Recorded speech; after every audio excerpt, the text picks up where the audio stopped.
Welcome under the Moongate. I'm Erin Bagwell, a developing intuitive medium, awakening witch, and documentary filmmaker. I'm sharing what I'm learning about living from the dead with stories and interviews to inspire us to find the magic within.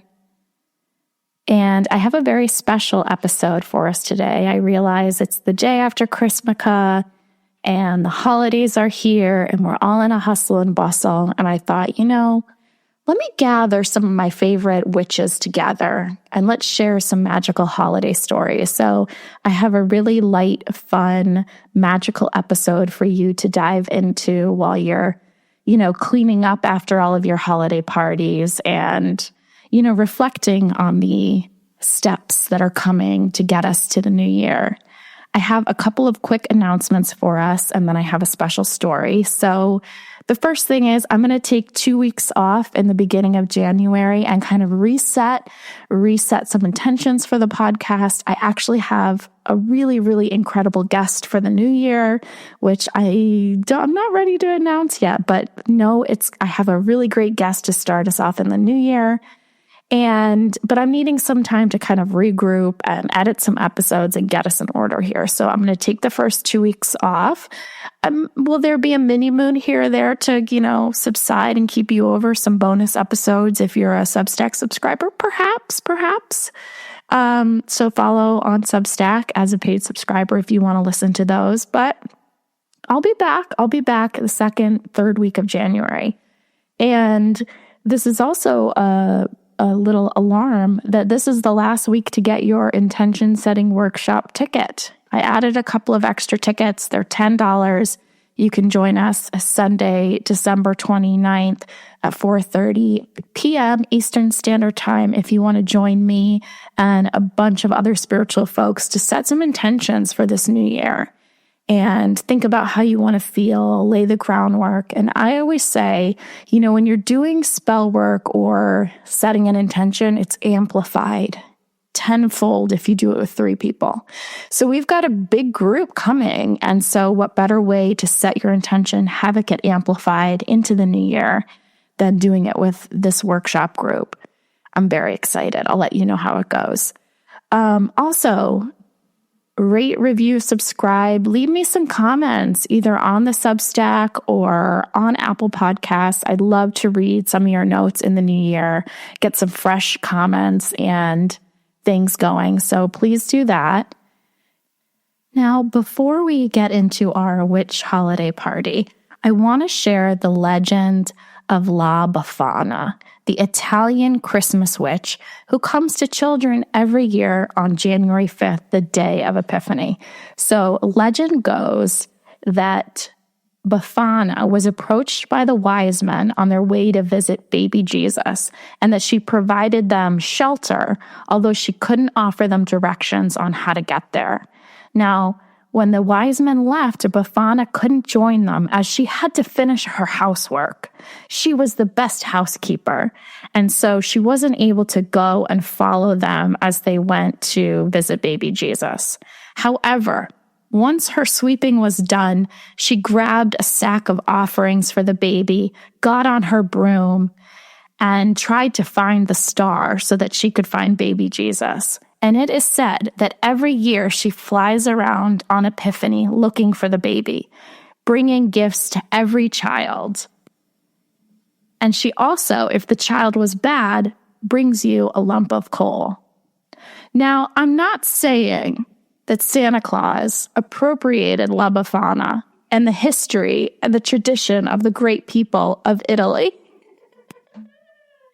But it's a pretty similar story to one that we celebrate as Christians in this country, or people who just, celebrate Christmas as a secular, holiday tradition. So as we are, reflecting on this end of the year, as we're finishing our holiday celebrations, maybe light a little candle for La Befana and think a little bit about the women in our life who are really making the world go round, whether they are mythical, fictional, folklore stories, or the beautiful witches that are surrounding you every day.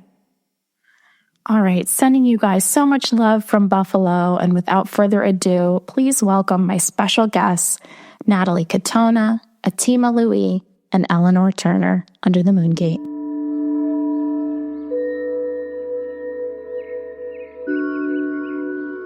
Hello, hello, hello. Hi, Natalie. Hello. How are we doing? I like your little witch lamp in the back. Look at that. Thank you. I haven't plugged it in. This is our inaugural plugging in of the witch lamp. So here we go. Okay, gals, thank you for all joining. I just wanted to gather some of my favorite witches together to share about the holiday magic. I'd love to kind of know how everybody's like feeling and getting into the season. I think maybe to start, we go around the horn here and share maybe a magical story about this holiday season. Is there a memory from your childhood or, even recently that kind of, I don't know, filled you with some magic in this dark December time? Natalie, I feel like you're ready to go. Oh, okay. I felt the opposite, but I think one of the more magical things that happens during the holiday time is I get to be in touch with my late grandmother, my grandma Peg, because cherry cordials are in the stores and plentiful for people to have for Christmas. And Peg was a year-round cherry cordial fan. We always had them at her house. Coca-Cola cherry cordials and cigarettes kept her heart beating. And so it's always nice to see them in stores and just take the moment to acknowledge her. Because, when I was living on my own, she often came to visit. And so to get to see her out and about and kind of almost conjure up a visit is always a nice part of the holiday. And I was born on Christmas, so I don't know what... Yeah. Your birthday is Christmas? Yes. Okay, Jesus. She's the Christmas witch. I should have told my actual good Christmas magic story. All right. Now I'm starting over. Tell it to us all. Very recently, I've been told that because I was born on Christmas and that falls under the time of the solstice, that is why I'm psychic. And so the story that I always use to back it up is when I was 2 going on 3, my aunt was pregnant with her first baby. And we were sitting at church for Christmas Eve Mass. It was my grandma, my mom, my great aunts, my aunts and uncles, my mom's siblings. And I just leaned over to my mom and I whispered, Aunt Melissa's having a boy. My mom went, what are you doing? And I was like, the baby Jesus just told me that Aunt Melissa is having a boy and that she should name him Oscar the Grouch. And my mom went, that's not Jesus, that's Father Tom. And I went, no, not him, the baby. And I motioned to the manger. And then my great aunts lost it. They were telling my grandma, they were like, Peggy, look at her, touched by God. An angel. The angels are talking to Natalie because I was my grandma's oldest granddaughter. And sure enough, when my cousin was born, he was the most colicky, grumpy baby and later became the grumpiest, grouchiest adult and individual that I could possibly know. So sometimes I do tell my mom, I'm like, oh, it's almost as if I not only knew that Aunt Melissa was having a boy, but that he would be likened to, with his attitude for the rest of his life, to Oscar the Grouch. That's amazing. That's incredible. I'm giving you the bells for that one. Thank you. You are the Christmas witch. Yeah. But I have heard the story actually about Oscar, so you must have told me, and my mom brain just erased it. Listen, it's a crowd pleaser. It's the one this is magic that is tangible and had the results that needed to happen for you to believe it. I love that. Atima, what's your holiday magic? Woo, that is amazing. It's hard to back up after that. But so for me, I get really excited about the holidays because I love to decorate my mother's house, my parents' house. And my mother has about 100 black Santa Clauses. And it is so much fun to put these Santa Clauses all over the house. There's like every version of Santa that you can imagine. There's like a Santa on a motorcycle. There's a Santa in his PJs. There's a Santa that's dressed up as a doctor. There's a Santa that's like huge. There's a small Santa. So I just get really excited. I have these memories of my mom buying Santa Clauses that weren't black and me having to color their skin. Yes.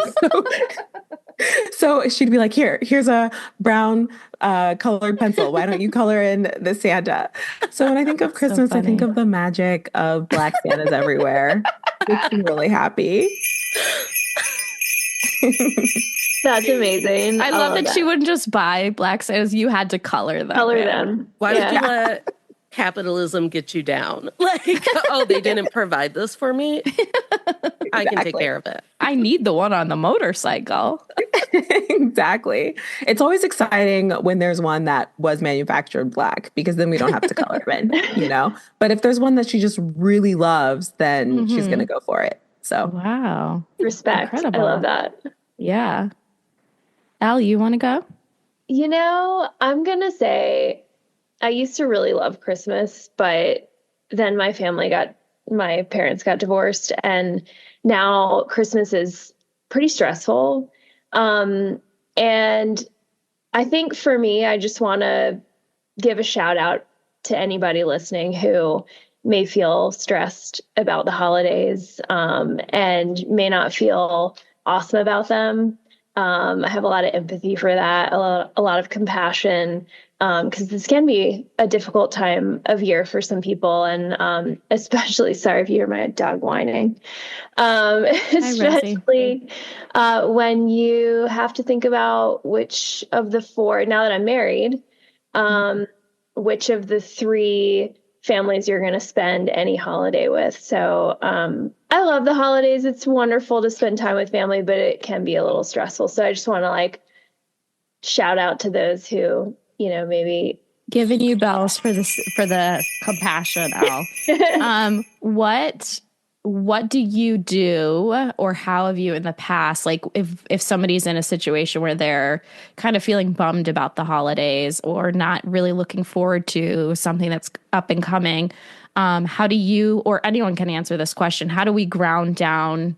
How do we find a little bit of stability in those spaces? Any advice for going through that? I mean, just own it, make the decision, and don't feel guilty about it, and move forward. And, if anybody gives you grief about it, just let it go. It's the holidays. It's time for grace. And it's time to give yourself grace too. Yeah. My best friend and I have started this tradition where for the last several years, we have picked a day to have, we call it Hot Girl Instagram Christmas, where we take her kids to something completely outlandish. Like one time we went to a farm and we ate in an igloo and we just took all of these photos and had ice cream and stuff. And one year we went to the Science and Industry Museum and saw or maybe it's the Field Museum, one of them that has all of the Christmas trees from around the world.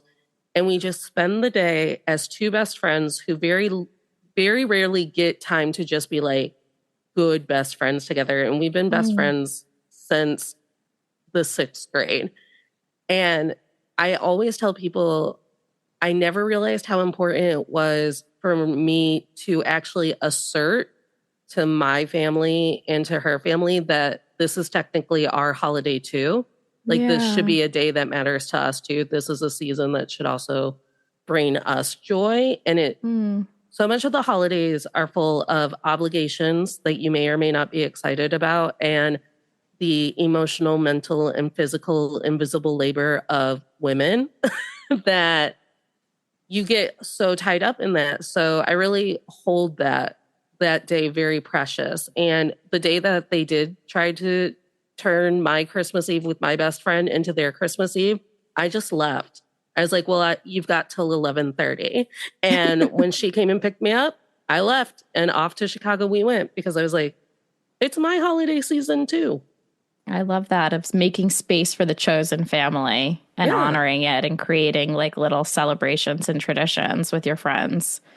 That feels so nourishing and so needed.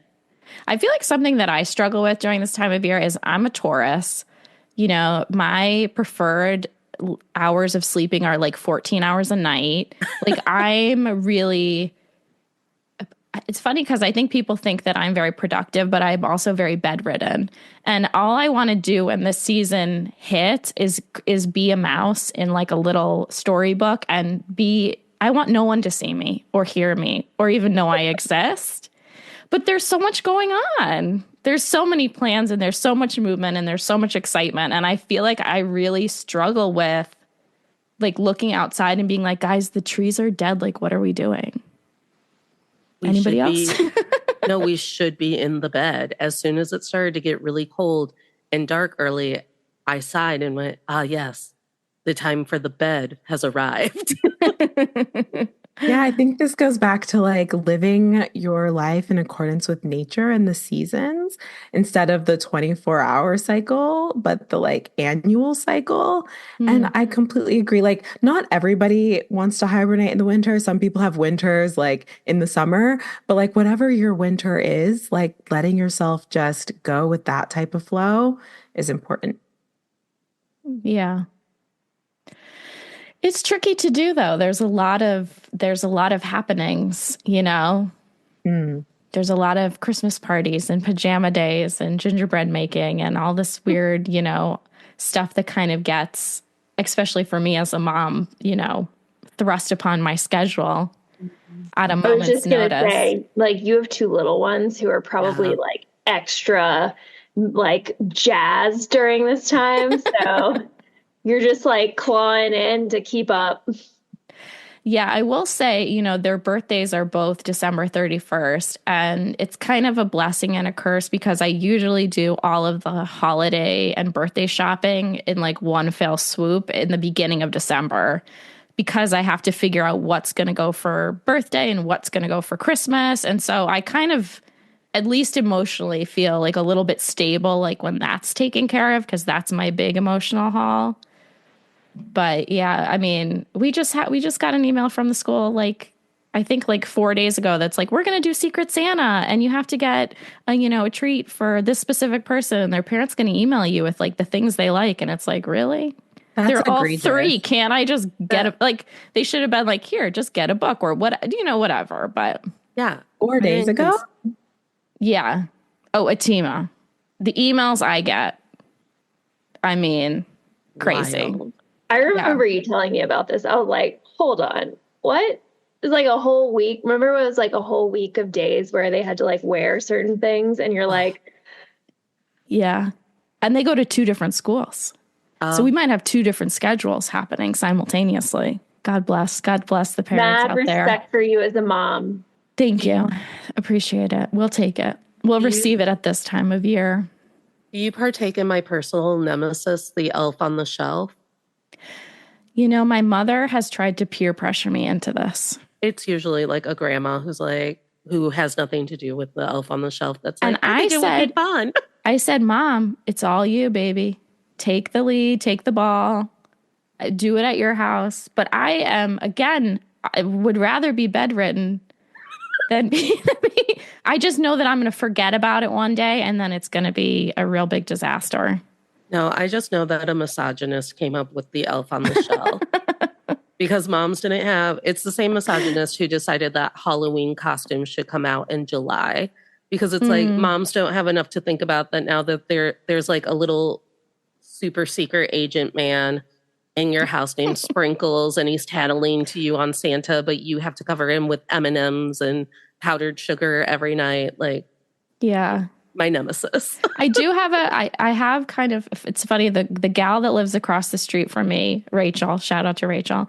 Her and I are very similar in a lot of ways and very different in a lot of ways. And where I'm like, I can't do it. She's like, I'm the best at Elf on the Shelf. And she like, she does all this cool stuff. And, you know, like God bless to like parents that get into it and think it's fun. And like, I'm too lazy, I think. It's just one more thing. I'm liking our little holiday reminiscing. I'd love to know everyone's favorite present that they've ever received. Oh, Lord. Think about that. Think about that. I'll tell you my favorite Christmas memory or holiday memory while we're reflecting. Okay. When I was like in the 5th grade, I accidentally fell asleep under the Christmas tree. And I had this wild dream. My favorite ornament is this Pegasus, this white sparkly Pegasus. And she's kind of rainbowy and like beautiful and ceramic. And I had a dream that I rode the Pegasus around the Christmas tree. And to this day, I think it's like one of the most epic dreams I've ever had, where I got to kind of embody and become this small, tiny, fairy-like being riding the Christmas Pegasus. It was a gorgeous dream. That is so exciting. And wait, have we talked about this?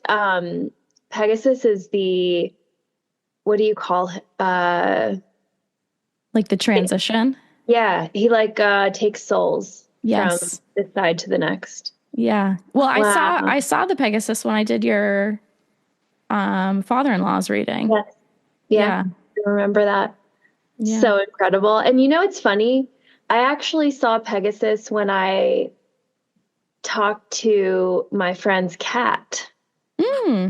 When I encouraged him to cross over. And then the next morning he did. And when I looked, my friend texted me and said, "Elle, he's going." And I looked at it energetically and saw the Pegasus. Wow. Yeah. So what do you think the Pegasus was doing shimmying me around the Christmas tree? I think it was showing you your future as a medium. I think so too. Yeah. You think so too, Atima? Definitely. Wow, like an omen, like a foreshadowing of me working with the Pegasus? Hell yeah. Wow. Heaven, yeah. Yeah, wow, you were making friends. Wow, interesting. Getting to know your future coworker. Maybe. I'm going to think on that. Work seems like it could be so much better if a Pegasus is your boss. I think so too. Yeah. Who wants to go first with our Christmas presents? I mean, I'll go because it's similarly related. When I was 6 years old, I got horseback riding lessons, and I got to ride this little half-blind white pony named Snowball. Half-blind, is that okay to do? It is, yeah. He was all right. He was really well trained. He didn't go very fast, but that was good because I was learning and I was only 6. So sure. Okay. But I was just so excited to start horseback riding, and that was such a special gift for me. And I rode for about 18 years and competed in college, and I love horses. And so that was probably my favorite Christmas gift ever. I've never heard you talk about horses. Yeah, you haven't really, but they're very special to me. Do you still ride? No, I don't ride anymore, although I'm trying to change that actively. But, it's very expensive, and it's difficult to find like a good situation where you're actually riding like a good horse, because lesson horses often are like a little barn sour. They don't love to be ridden by a lot of different people. So actively trying to change that. But actually, I'll tell you a magical story about, I like to call her my spirit horse. We were together in the physical back when I was in high school, and she was a retired polo pony. And she was sort of like, if you don't know horses, mares or the female horses are actually kind of like judgy and ornery. And so not a lot of people like mares. And she was my first mare, and she didn't like a lot of people riding her. And I was the only one who could ride her. And she was the fastest horse at the barn. And many people were afraid of that. And she and I just had this incredible bond. And I had to leave for college. And so she was retired. She was just out to pasture. And I had to leave for college. And I remember having a dream the night before she passed. And it was just kind of her acknowledging our bond. And it was just like a lovely meeting. And the next day I got a call from the organization saying that she had passed. And I just think of her as my angel. And in fact, I did a session with an animal communicator months ago, and she brought her through for me. She said, "Who's this red horse?" And I said, "Oh, that's my Mimi." Aw. Mimi. Yeah, she was very cool. Very cool. Thank you for sharing her with us. Of course.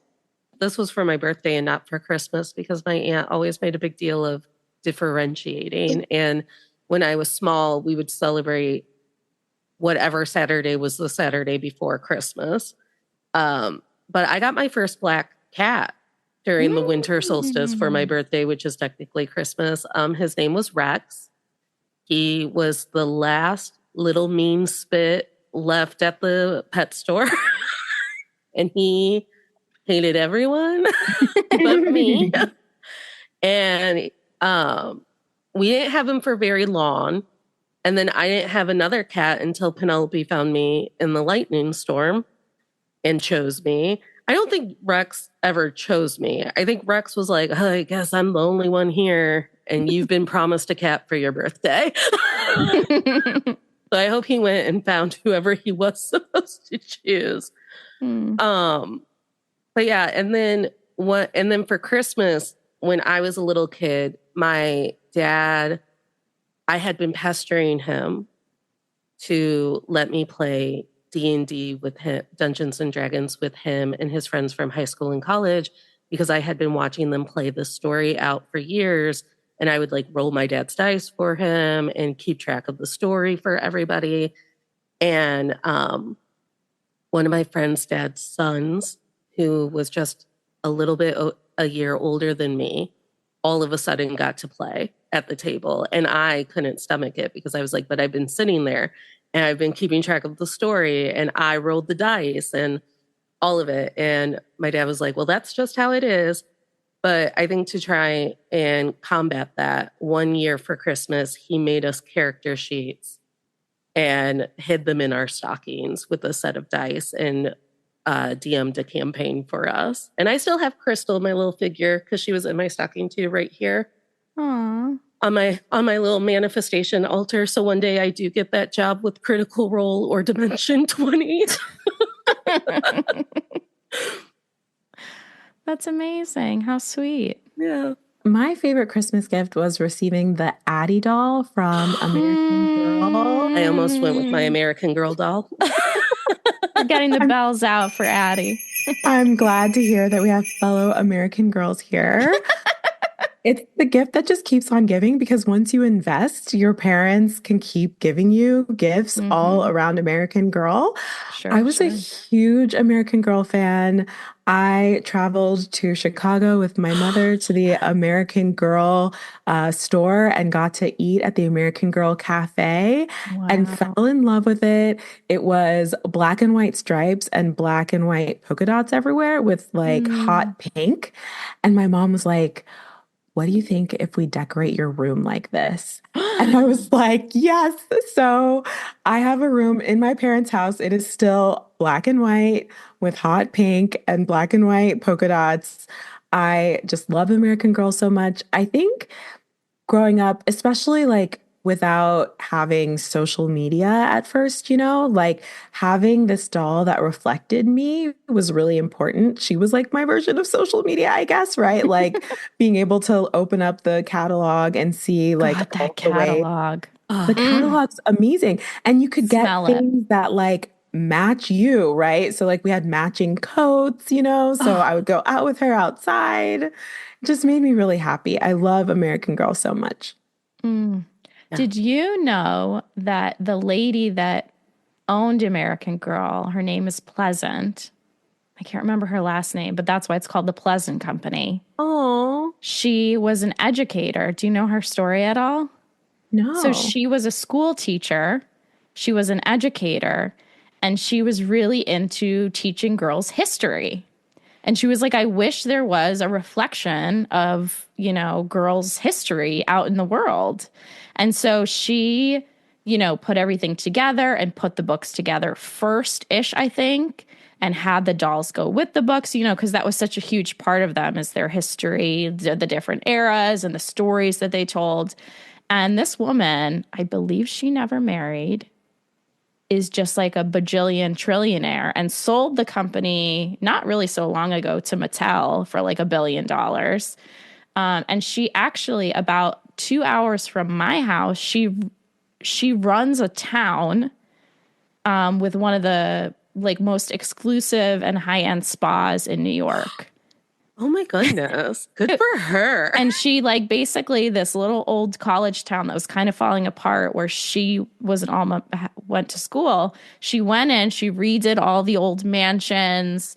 She went in and built this like high-end spot. Like she kind of reinvigorated the town. And it's like this lovely little, you know, escape in Aurora. The Aurora Inns, if people want to Google it, it's a gorgeous little getaway, you know, when Sal and I take like our 2-day escape the children trips.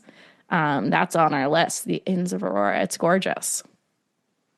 Oh my God. So there we go, a little American Girl history. I love that, from dolls to spas. Yeah. Dolls to spas. And there's a spa at the American Girl doll store in Chicago. You can get your hair done with your doll. You know, one of my biggest regrets as a mother is that I gave my daughter the American Girls not for Christmas, not for their birthdays, but I had found them in my parents' house when we moved here, and I just handed them over like a dum-dum. There was no fanfare. There was no, these are like the most important things you'll own. Like these are heirlooms, you know, from 30 years ago. And who were your dolls? Dum-dums. What Kirsten. dolls? Okay, a great one. I had Felicity, the redhead, and Samantha. I had Samantha and the horse and a bitty baby. Horse.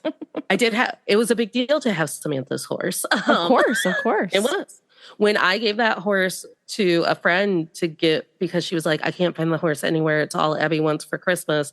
And I was like, mine's just sitting in a box at my house and I'll wipe the dust off of it. Like, it was a big deal.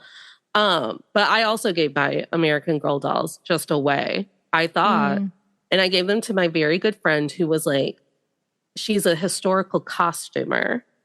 So the American Girl dolls were so important to her, but like her mom and her grandmother never bought into how important that would be for her.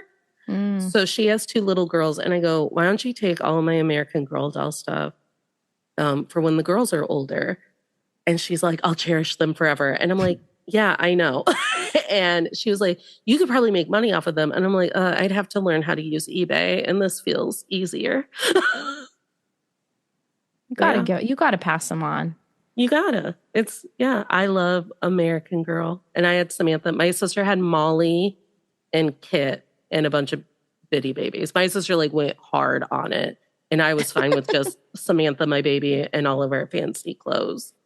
This is a bit of a crossover, but I did retell the story of reading Kit Kittinger's story of her being in the soup kitchen and seeing her father there on another podcast. And let me tell you, those American Girl books, they hit hard. We go right to the source of, you know, all these things. They could be so intense. I remember reading Kirsten's story to Ginny, and like Kirsten's dad like breaks his leg or something in a snowstorm, and like he's in the sleigh and she has to, you know, walk through the snow, you know, holding the horse because her dad can't do. I mean, these are like gnarly books for girls. They're pretty awesome. This feels like a Bravo series. Yeah, it is. And now on TikTok, people will take their American Girl dolls and they'll recreate scenes of Vanderpump Rules with their American Girl dolls. It's the best entertainment I've ever had. Nothing horrendous ever happened to Samantha in her books. I mean, she was an orphan who had to live with her grandmother, but that all happened before the book started.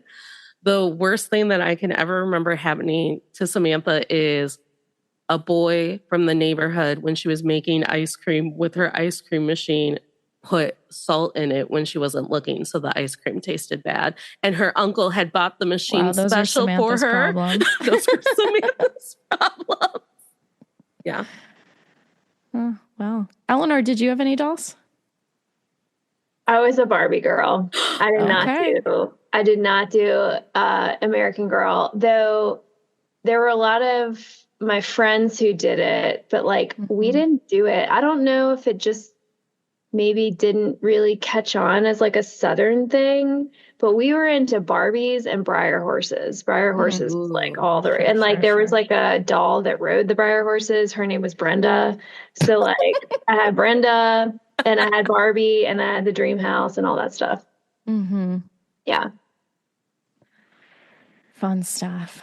My favorite like Christmas toy memory situation is my dad flew Blackhawks in Korea for a year and was not part of our Christmas celebration.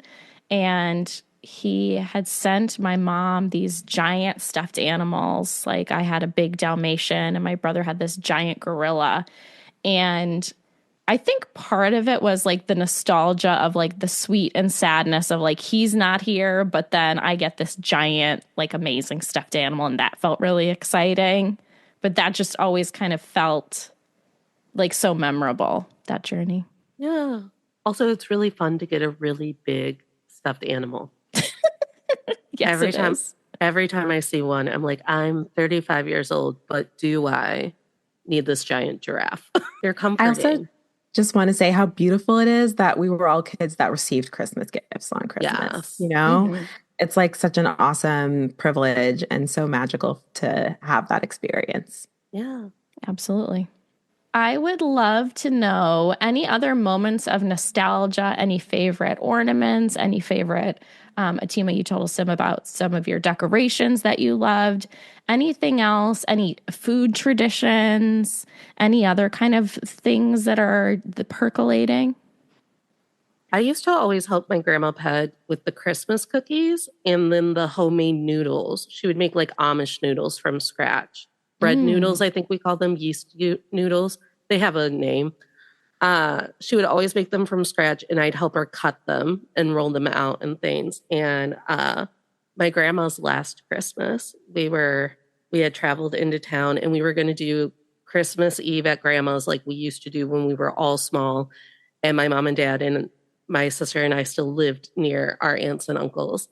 And my grandma was on the couch watching TV, and my mom was like frantically trying to help me make the Christmas cookies because I was like 15 and I was going to be in charge of it. And my mom handed me like the measuring cup and she was like, here's your cup. And then she handed me like the fourth cup or something. And she went, here's your small cup. Like that was a measurement. And you just heard my grandma in the living room cock her head and go to my dad, Jesus Christ, small cup. Did you hear it? What are they going to do when I'm dead? And it's one of my favorite Christmas memories because I lost it for 15 minutes. And up until that point, my mom and I had been so stressed out. I kicked my sister and my cousin out of the kitchen. I was like, no one's allowed to talk to me while I make these cookies because I have to read the recipe and keep track of all these kids. And then she said, Jesus Christ, did you hear that? The small cup. What a smart one. I love that. That just jogged a memory of when we used to go to Oklahoma to visit my dad's parents, my nanny and papa. And I have this like burned in my brain. It's like one of my favorite memories of all time. You know, we're all sitting. They would always open their presents on Christmas Eve. So we were kind of all scattered around the floor. And my papa like kind of nudges my nanny with something, like a little box. And she opens it up and she starts screaming. And it's a dime. It's like some kind of, I don't know if it was like their anniversary or like a ring but I don't know. And I don't know how many carats or whatever this thing was, but she had either wanted it forever. And she was like on her feet jumping and screaming and like the joy of like, and it felt so romantic too, that he just like slipped her this like piece of jewelry. And I loved it. That's adorable. So sweet. Christmas tradition. It's also a Thanksgiving tradition, but we love to cook my grandmother's recipe for macaroni and cheese. And we have this thing, and maybe you all can let me know, but we have this assumption that only Black people bake their mac and cheese. It's not like something where you have sauce and just like pour it over the sauce. Oh, okay. Eleanor is like, My Italian husband bakes his, yeah.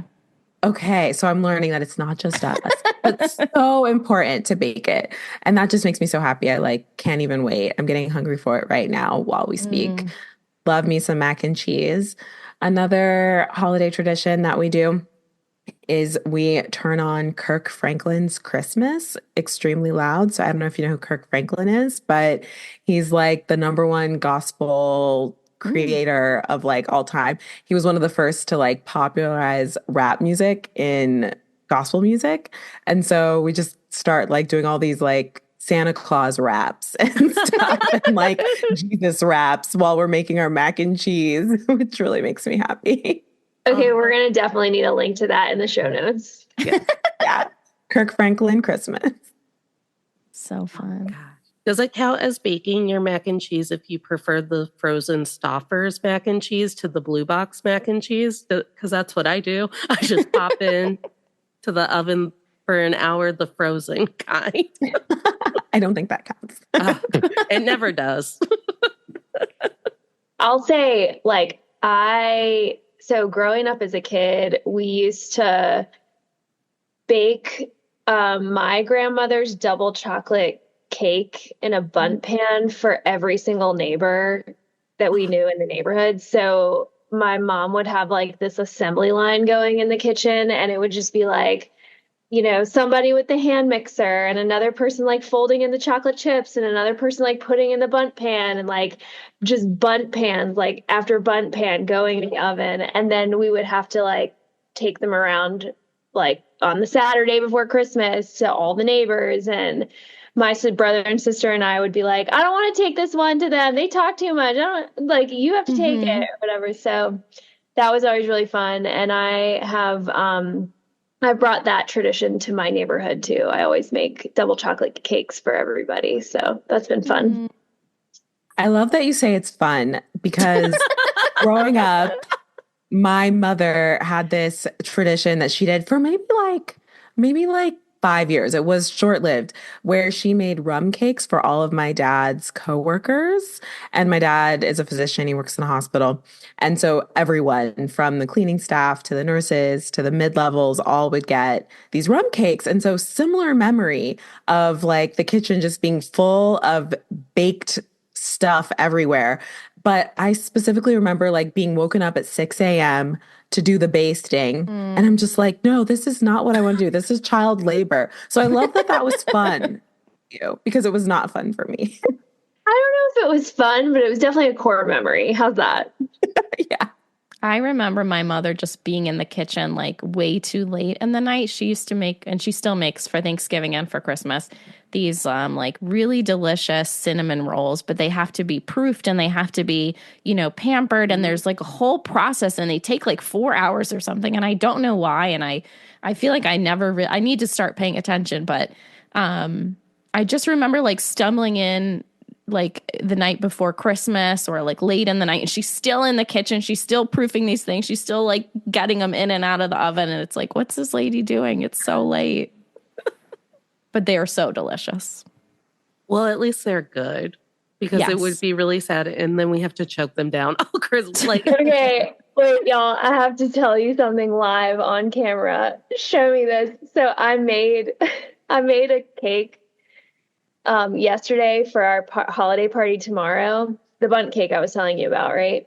Well, we put it in the oven just to keep it like safe for the night. And my husband turned the oven on to do some more baking, and it was still in there. The plastic wrap melted on it. Oh no. So I'm going to be making another cake tonight.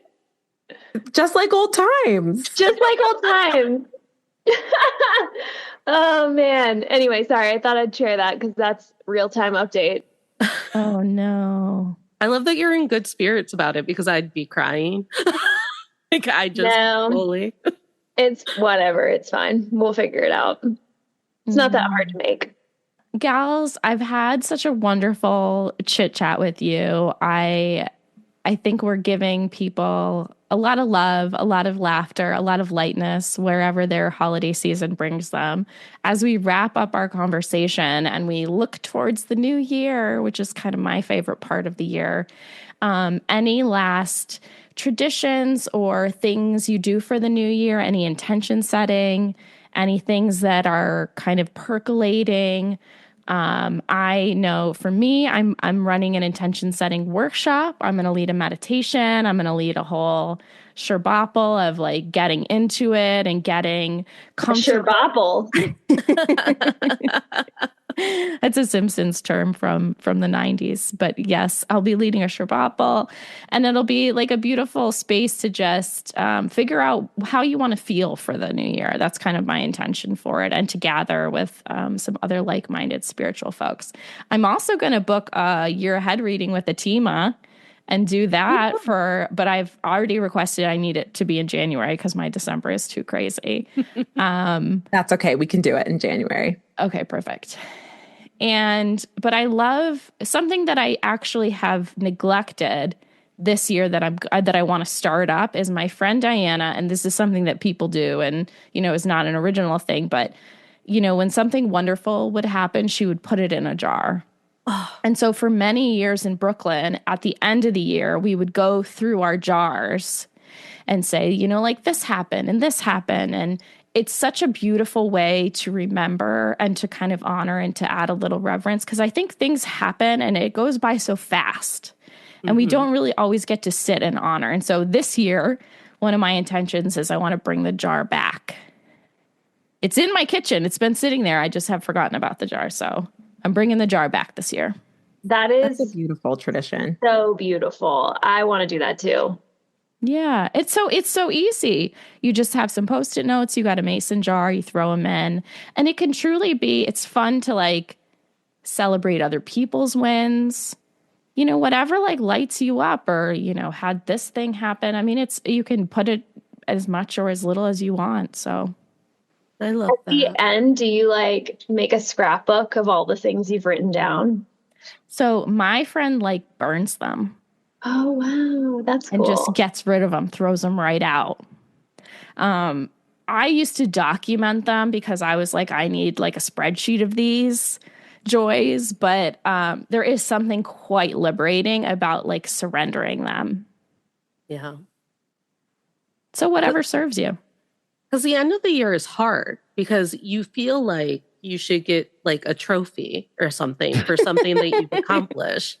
Sure. Because a year has ended. And if you don't have like a trophy or a new job or better circumstances, it's like, well, what did I even do for an entire year? And it's like, I lived is what I did. Yeah. And so I try to always write down. I mean, this year I did forget what my word theme of the year was, but I always try to sit a couple of days before New Year's and actually write out like, these are the ways that I actually honored those intentions that I set on New Year's Day. Natalie, did you go to my workshop last year? I did. Remember, I burst into tears inappropriately because I had bad news about my mom during Christmas and I hadn't told anyone yet. Yes, I do recall. Yes. I wish that I had written down during that workshop, I made everybody pick a word for the year. I wish I had remembered them. I wish I had written them down for you, and then this year could kind of circle back. But I did listen to Julia and I's Patreon intention setting episode to try and remember what my word was. And then I told Julia, good news, I remembered it. It was this.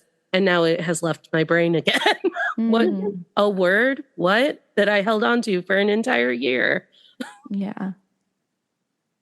What can you do? What can you do? Has anybody decided on what their word for, because I do words too, and I'm just curious, has anybody decided on their 2025 word? I'm between two. I was really sold on movement. Like at some point during this year, like movement needs to happen. But then I've seen Wicked 3 times and the word unlimited won't leave my brain. So I'm like, well, maybe it's unlimited. I like that. That's beautiful. Mine is peace because I want peace of mind. I want to practice my mindfulness and just be at peace. Love that. Mine is surrender. Oh, that's a big one. That's what I really struggle with, letting things go and specifically not having an expectation. That's a tough one. Yeah, but I want to be lighter.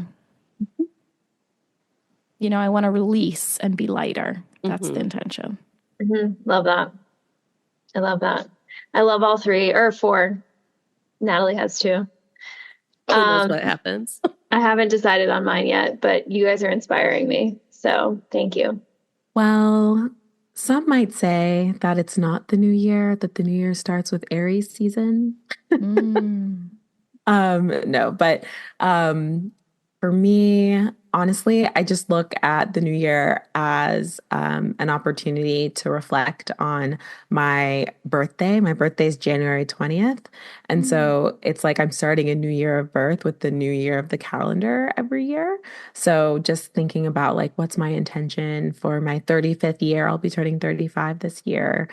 And just like reflecting on my accomplishments, because something that I really struggle with is feeling like I'm behind for some reason, you know? And like, oh, I'm just getting older, but I haven't achieved all these things. And so taking some time to reflect and to honor myself and to like celebrate my little wins, that's me for the new year. I love that. Atima, I'm January 24th. Oh my gosh, so close. Aquarius. Yeah. My New Year's plans, I just, much like you, Erin, I just am trying to let go of outcomes and follow my joy. I started a podcast with a friend of mine, and we interview entrepreneurs about how being in your purpose really relates to success. And what's like so amazing and interesting to hear from people is that the success that they experience just comes from them allowing themselves to play. That's my priority for this year. Play is a good one. A good one. Well, ladies, I appreciate you. I honor your time and your space and what you've given to our little conversation here. I told my daughter, Ginny, I was like, I'm going downstairs. I'm having a witch Christmas. And she's like, I want to go. And I was like, you can come next year. So she's with us in spirit. Thank you guys so much for being here, for checking in, for sharing your love and your joy. It's been a pleasure having you all under the Moongate. Thank you. Thank you. Bye. Bye. Thank you. Bye.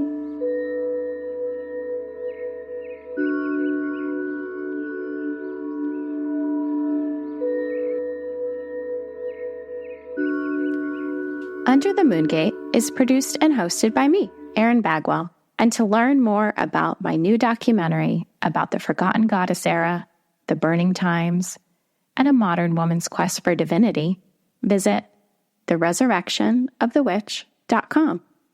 And pass the magic along. Rate, review, subscribe, and share this episode with a friend. Plus, if you want episodes delivered to your inbox, you can join me on Substack as a free subscriber. Okay. Thanks so much for listening.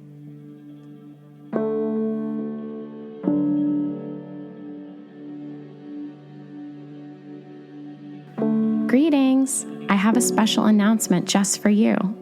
Join me Sunday, December 29th at 4 p.m. for an Under the Moongate New Year Intention Setting Workshop. During the workshop, I will lead us in a dream-finding meditation. We will journal to our inner subconscious and manifest together the seeds and goals for 2025. 2025. Tickets are free and online now at newyearunderthemoongate.eventbrite.com. I cannot wait to welcome the new year with you.